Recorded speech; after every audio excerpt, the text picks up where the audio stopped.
Hola, mi nombre es Eder Peralta y en esta oportunidad en nuestro curso de diagnóstico y reparación de motor estaremos viendo acerca de las curvas características del motor. Bien, como capacidad terminal en ese caso vamos a comprender finalmente cómo es que trabajan las curvas para poder realizar una evaluación, ¿no?, posteriormente en un dinamómetro. Bien, para ello, habrá que comprender primero las características que determinan la potencia, ejecutar algunos cálculos relacionados a la potencia e interpretar los resultados de una prueba de motor en dinamómetro. ¿Correcto?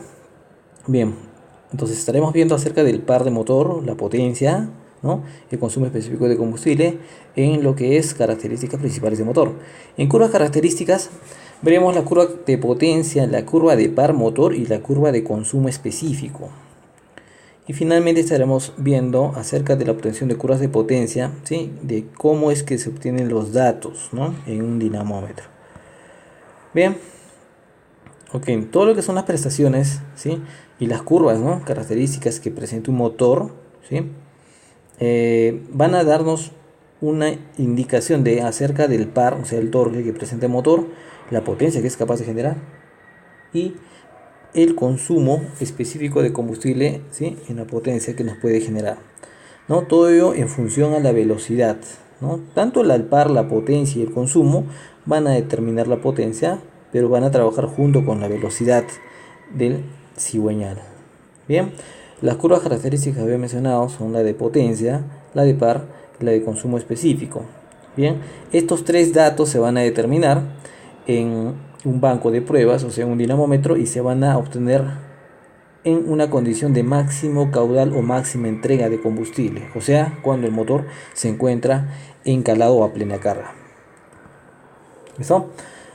El concepto básico del par motor, ¿sí?, va relacionado a este tema debido a que de todas maneras va a afectar a la potencia, ¿no?, de nuestro motor.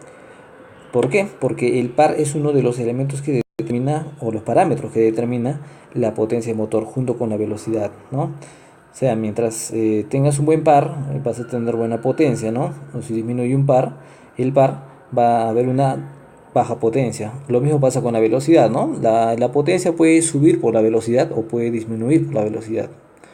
Bien, entonces es uno de los parámetros importantes, ¿no? ¿Sí? Recordando el concepto básico del par, ¿sí?, esto está determinado siempre por una fuerza y por una distancia, ¿no es cierto? ¿Sí? La fuerza y la distancia determinan el par que se va a presentar en un punto específico, ¿no es cierto? En este punto. ¿Ok?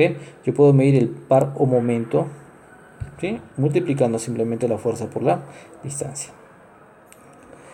Correcto. En el caso del motor, se conoce como par motriz y representa la capacidad que tiene el motor para producir trabajo, o sea, para poder generar una fuerza que sea capaz de desplazar el vehículo, de mover el vehículo. Esto se da gracias a que el motor produce ese par en la volante, ¿no?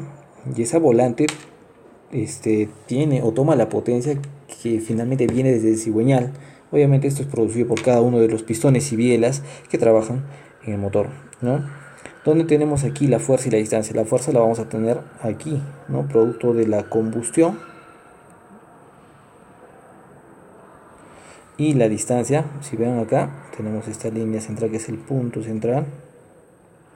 Y la distancia viene a ser esta acá.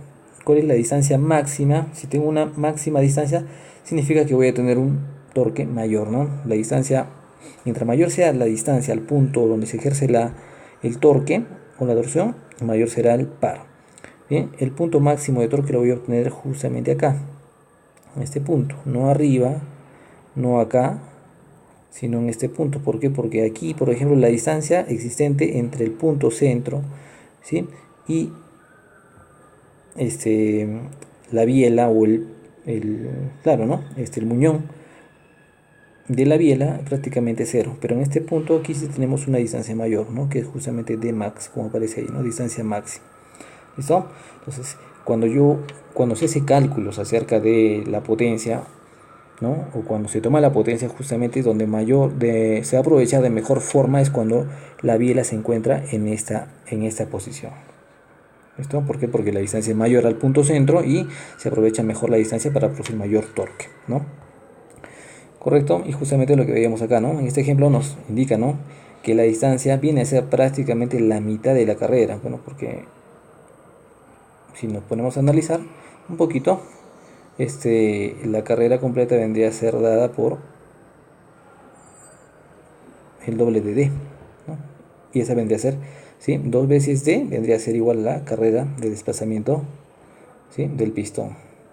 Entonces, la distancia D viene a ser la mitad de la carrera, ¿no? Y justamente corresponde a esa posición que dijimos. Cuando la biela está en esta posición es donde se produce mayor torque respecto al cigüeñal. Bien, la presión media efectiva, ¿sí?, otro término que se va a obtener en cuanto al funcionamiento durante la prueba también del motor, ¿sí? Esta presión media efectiva es básicamente la presión que se va a obtener durante el tiempo de compresión y tiempo de combustión, ¿no? Entre estos dos tiempos vamos a tener obviamente una presión que va a incrementar y luego va a bajar, ¿no? La presión media es justamente la mitad, ¿no?, el promedio de esta variación entre alta y baja presión, ¿no? Y se da, repito, durante el tiempo de compresión y el tiempo de expansión. Veamos entonces, ¿no? Adicional a ello, esa presión media depende de dos factores, ¿no? Uno, del grado de llenado de los cilindros, o sea, que también se llene el cilindro, ¿no?, por ejemplo, de aire, ¿no? Si el cilindro se llena por completo en todo su volumen de aire, tiene un buen rendimiento volumétrico, pero si no llega a llenarse por completo de aire, entonces la cantidad de aire para aprovechar en la combustión va a ser menor, entonces, y el rendimiento sería menor. Y la eficacia de la combustión, ¿no? Mientras mejor se queme el combustible, o mientras se queme por completo el combustible, también la eficacia la eficacia de la combustión va a afectar o va a determinar también la presión que tengamos dentro de la cámara. Bien, ok, veamos este ejemplo, ¿no? Acá nos indica, ¿no?, cómo se comporta la presión dentro del cilindro en las diferentes etapas de funcionamiento del motor. Durante el tiempo de admisión, obviamente la presión es baja. Hasta podríamos decir que es una presión negativa, ¿no?, dependiendo si es un sistema aspirado o es un sistema turbo comprimido. Vean además que durante el tiempo de admisión, que dura hasta aquí específicamente, tenemos una presión baja. Durante ya el tiempo de compresión comienza a incrementarse la presión dentro del cilindro, ¿no es cierto? Comienza a incrementarse. Aquí, más o menos por aquí, se da la inyección de combustible, ¿no es cierto? Y obviamente hay una explosión y comienza a comprimirse más el aire, ¿sí? Se da en este tiempo, en este rango que es indicado como B, se produce tanto la máxima presión, la inyección y la explosión. Por eso que hay un incremento altísimo de presión hasta un punto máximo, donde luego ya de llegar a ese punto de expansión máxima o explosión, comienza a decaer la presión debido a que ya comienza el tiempo de expansión, ¿no? El volumen aumenta, reduce la presión, ¿sí? Se produce este trabajo sobre el cigüeñal, ¿sí? Llega al punto de desplazamiento de punto muerto superior al punto muerto inferior por parte del pistón, donde la presión ya para esto ha caído bastante, ¿sí? Y luego viene el tiempo de escape finalmente, ¿correcto? Sí.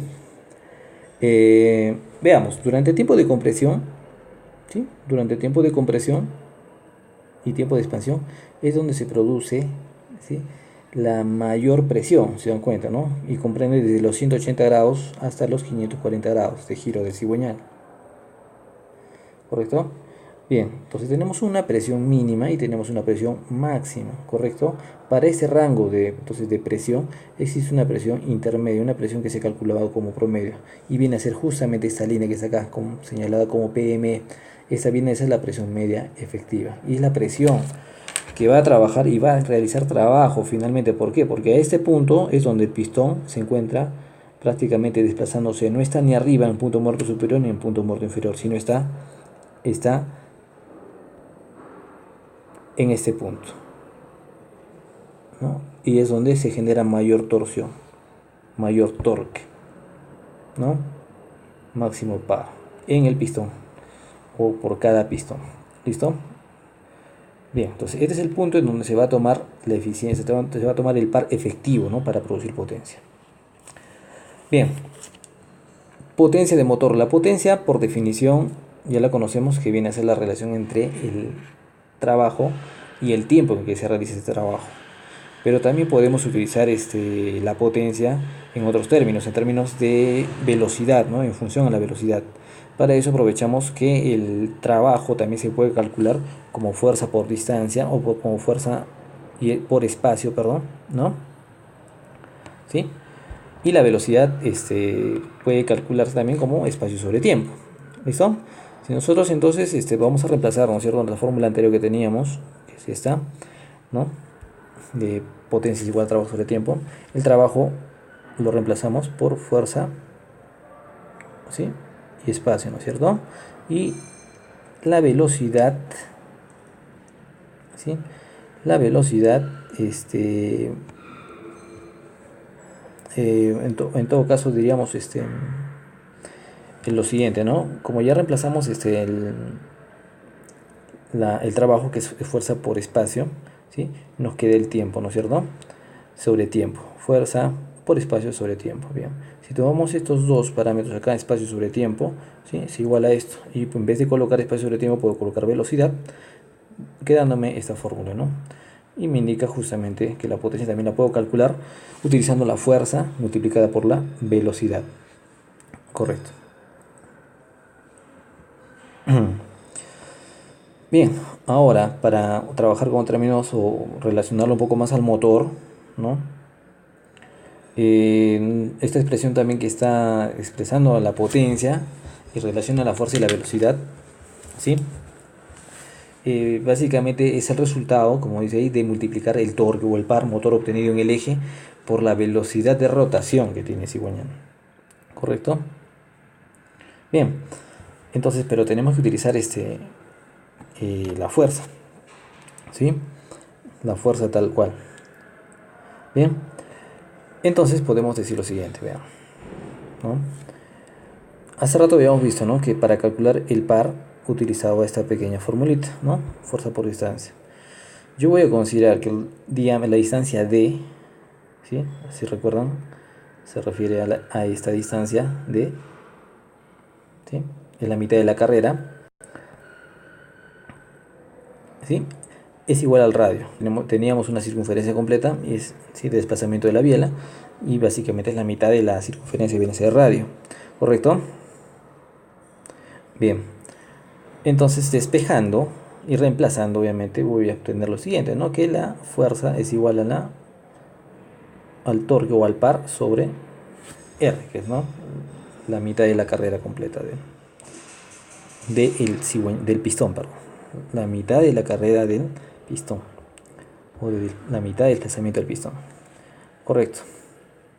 Entonces ya tengo un equivalente para reemplazarlo, ¿sí?, en vez de fuerza, ¿sí?, y voy a utilizarlo obviamente para reemplazar esto. Ahora tengo que expresar la velocidad, pero tiene que ser una velocidad de rotación justamente, ¿no? No es una velocidad de desplazamiento lineal. Para calcular entonces la velocidad de desplazamiento lineal, perdón, para la velocidad de rotación, yo utilizo esta formulita de acá, ¿no? Velocidad es igual a, ¿sí?, 2 veces pi, ¿no?, por la mitad de la carrera, o sea, por R, y por n, que es el número de revoluciones por minuto. ¿Correcto? Todo esto sobre 60. Bien, si nosotros reemplazamos, ¿no?, ya habíamos visto que la fuerza es igual al par sobre el radio, entonces voy a reemplazar, en vez de colocar en esta fórmula fuerza, voy a colocar ya lo que equivale a la fuerza, ¿no?, que es el par sobre el radio. ¿Listo? Y la velocidad era todo lo que tenemos acá arriba, y también ya está reemplazado acá. Correcto. ¿Sí? Si resuelvo y simplificamos esta relación, nos vamos a obtener que la potencia expresada en watts, ¿sí?, es igual a el par por el número de revoluciones por minuto sobre 9.550 watts. Si yo lo quiero llevar esto a kilowatts, ¿sí?, voy a obtener que la relación o la potencia viene a ser igual al par por las revoluciones por minuto sobre 9.550, y esto ya estaría expresado en kilowatts.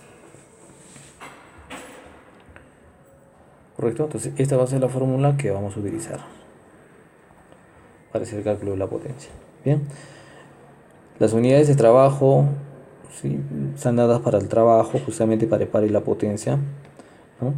El trabajo tiene como unidad en el sistema internacional el Julius, ¿no?, que tiene su equivalencia, igual en el sistema métrico, ¿no?, el par Newton metro o metro kilo. La potencia puede expresar en watts o se puede expresar en caballos de fuerza, ¿sí?, o HPs, ¿no? Las equivalencias las tenemos por acá, si queremos convertir HPs o kilowatts o viceversa, ¿no?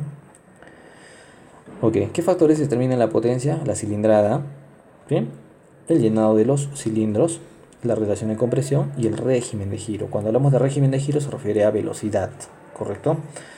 Ok, la cilindrada determina la potencia. ¿Por qué? Porque a medida que aumenta el volumen, también aumenta la cantidad de combustible a quemar y también la cantidad de calor que se va a generar para ser aprovechada y convertida en trabajo, ¿no?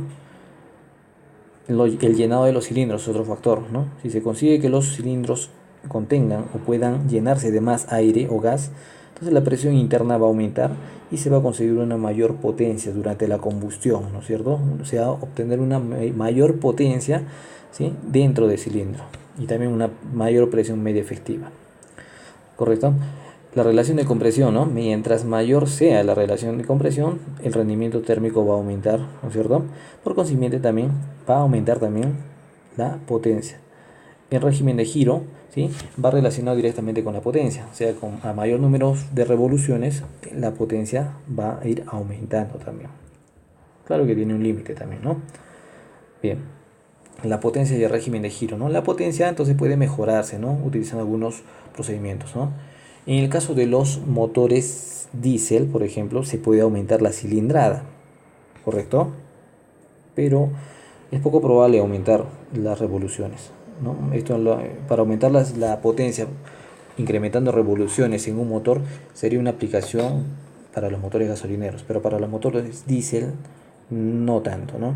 Para los motores diésel, si quieres aumentarle la potencia, puedes aumentar la cilindrada o puedes aumentar el rendimiento volumétrico que tiene, ¿no? Ok. Bien. El método más común para aumentar la potencia, pero mantener el peso, es el aumento de régimen de giro. Y esto, como ya había mencionado, más aplica para los motores a gasolina. ¿Listo? Y esto más para los motores diésel. ¿Correcto? La potencia y el régimen de giro, ¿no? Seguimos. Los motores Otto, entonces, ya tienen una mezcla de aire, tienen una chispa que ayuda a la combustión. Es más, el combustible, que es la gasolina, se quema mucho más rápido, ¿no?, a menores temperaturas. Por lo tanto, las presiones que soporta son más bajas, ¿no?, son más ligeras, lo que permite alcanzar entonces revoluciones mayores, convencionalmente de 5.500 a 7.000 en motores gasolineros, ¿no?, y hasta 12.000 en motores de motocicleta. Entonces, los motores Otto o gasolina trabajan muy bien con altas RPMs y de eso depende su potencia más que todo, ¿no?, de las altas RPMs. En cambio, los motores diésel, como requieren más tiempo para comprimir el aire, se caliente, se produzca la mezcla y recién haya combustión, entonces hay un mayor tiempo en desarrollar trabajo, ¿sí?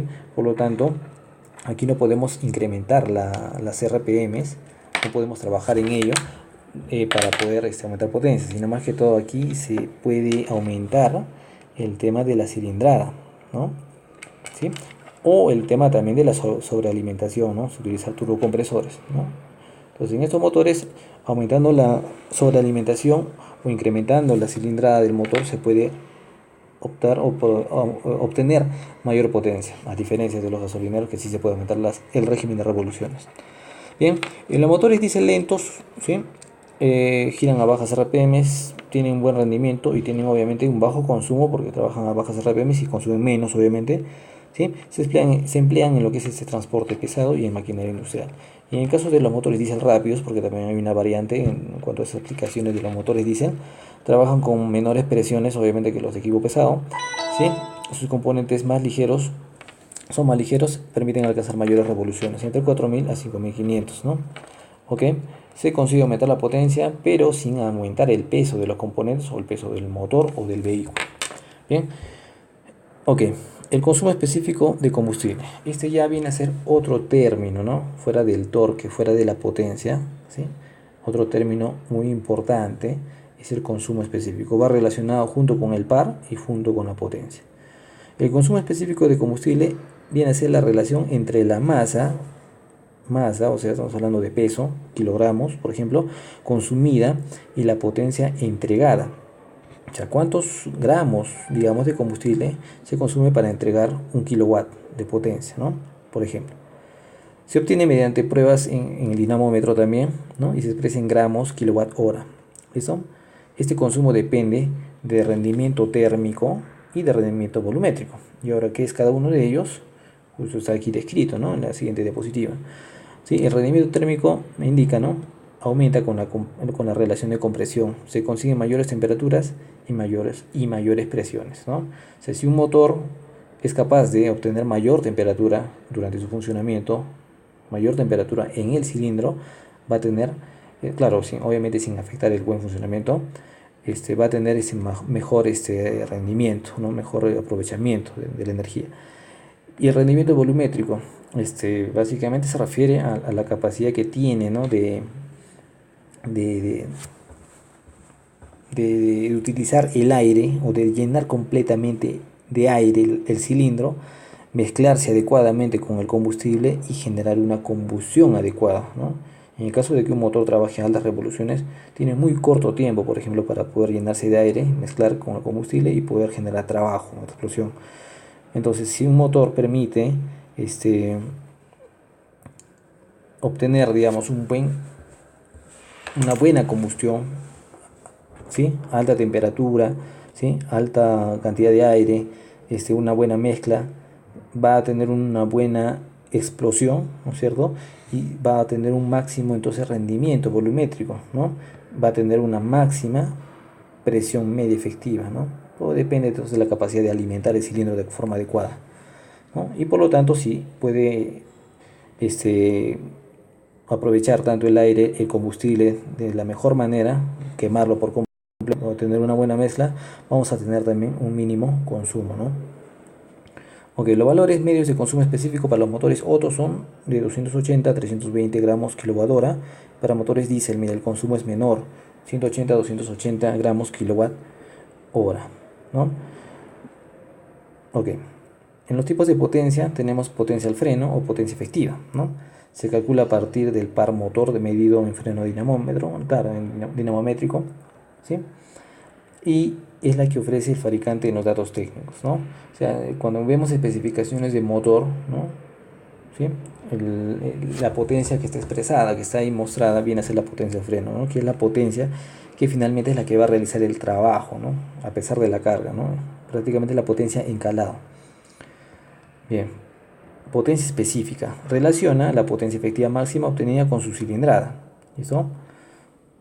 Sí, entonces básicamente la potencia relacionada con la cilindrada en litros o el peso de motor en kilogramos, como podemos ver aquí, ¿no?